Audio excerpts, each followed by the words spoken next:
નમસ્કાર, હું મનીષા ઠેસિયા. અમારી યુટ્યુબ ચેનલ ગુજરાત સમુદાયમાં આપનું સ્વાગત છે. ગુજરાતમાં પેટા ચૂંટણીનો ધમધમાટ શરૂ થઈ ચૂક્યો છે. કડી અને વિસાવદર બેઠક પર જે વિધાનસભાની પેટા ચૂંટણી યોજાવાની છે આગામી 19મી જૂનના દિવસે જ્યારે મતદાન થવાનું છે, ત્યારે બંને બેઠક માટે અલગ અલગ પાર્ટીના ઉમેદવારો હાલ ફોર્મ ભરી રહ્યા છે. આજે 2જી તારીખ છે, તે ફોર્મ ભરવાની છેલ્લી તારીખ હોવાથી કડી વિધાનસભા બેઠક પર ઉમેદવારો દ્વારા ફોર્મ ભરવામાં આવ્યા, જેમાં આમ આદમી પાર્ટીના ઉમેદવાર તરીકે જગદીશ ચાવડાનું નામ જાહેર કરવામાં આવ્યું છે. પાર્ટીએ જગદીશ ચાવડા પર વિશ્વાસ મૂકી તેને આમ આદમી પાર્ટીના ઉમેદવાર તરીકે મેદાનમાં ઉતાર્યા છે. ત્યારે જગદીશ ચાવડાએ આજે ઉમેદવારી ફોર્મ ભર્યું હતું. કડી વિધાનસભા બેઠક પર જ્યારે પેટા ચૂંટણી યોજાશે ત્યારે ત્રિપાખીઓ જંગ જામશે. ભાજપે રાજેન્દ્ર ચાવડાને ટિકિટ આપી છે, જ્યારે કોંગ્રેસ તરફથી રમેશ ચાવડા પર વિશ્વાસ મૂકી તેને ટિકિટ આપવામાં આવી છે. એટલે રાજેન્દ્ર ચાવડા, રમેશ ચાવડા અને જગદીશ ચાવડા વચ્ચે ત્રિપાખીઓ જંગ જામવાનો છે.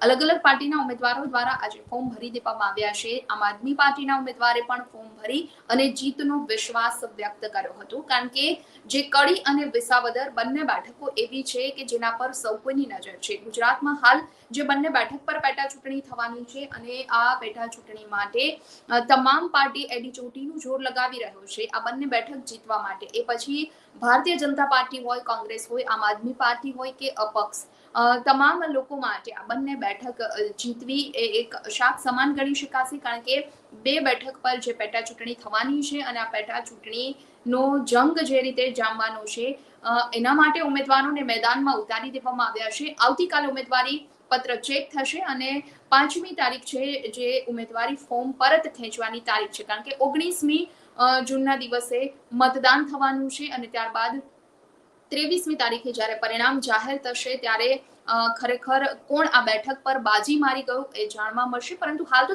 તમામ ઉમેદવારો છે એ પોતાના જીતનો વિશ્વાસ વ્યક્ત કરતા હોય છે. આમ આદમી પાર્ટીના ઉમેદવાર જગદીશ ચાવડાએ ઉમેદવારી ફોર્મ ભર્યા બાદ ગુજરાત સમુદાય સાથે વાત કરી હતી. અમારા સંવાદદાતાએ જગદીશ ચાવડા સાથે સીધી જ વાત કરી, ત્યારે આવું સાંભળીએ જગદીશ ચાવડાએ શું કહ્યું. જગદીશભાઈ, આપે અત્યારે નોમિનેશન ભર્યું છે, આમ આદમી પાર્ટી આપને ઉમેદવાર તરીકે પસંદ કર્યા છે જી, તો શું પ્રતિક્રિયા છે આપની આ બાબતે?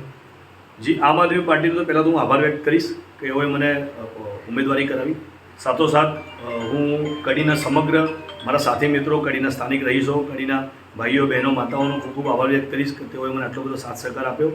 અને હું આ કડીના તમામે તમામ રહીશોને વચન આપું છું કે ચૂંટણીનું પરિણામ જે પણ આવે, તમારો દીકરો, તમારો ભાઈ તમારી સાથે છે અને તમારી સાથે રહેશે અને તમારા તમામ પ્રશ્નો માટે હું સતત તમારી સાથે ઉભો રહીને લડતો રહીશ. આપની જે અત્યારે નોમિનેશન ફાઇલ કર્યા પછી આપને જીતવાની કેટલી ઉમ્મીદ છે? 100%, કે અમારી પાર્ટીના તમામ વ્યક્તિ પોઝિટિવ છે, હું પોઝિટિવ છું, કડીના લોકો, મારા તમામ મિત્રો પોઝિટિવ છે અને અમને વિશ્વાસ છે કે સચ્ચાઈ અને ઈમાનદારીની 100% જીત થશે. આપના રોડ શોમાં ખાસ તમે જોયું કે પ્રદેશ પ્રમુખ ઈશુદાનભાઈ ગઢવી આવેલા, તો એમને લઈને એમની આ હાજરી એ આપના મતમાં કેટલો પરિવર્તન નાખે? ખૂબ મહત્ત્વ રાખે છે.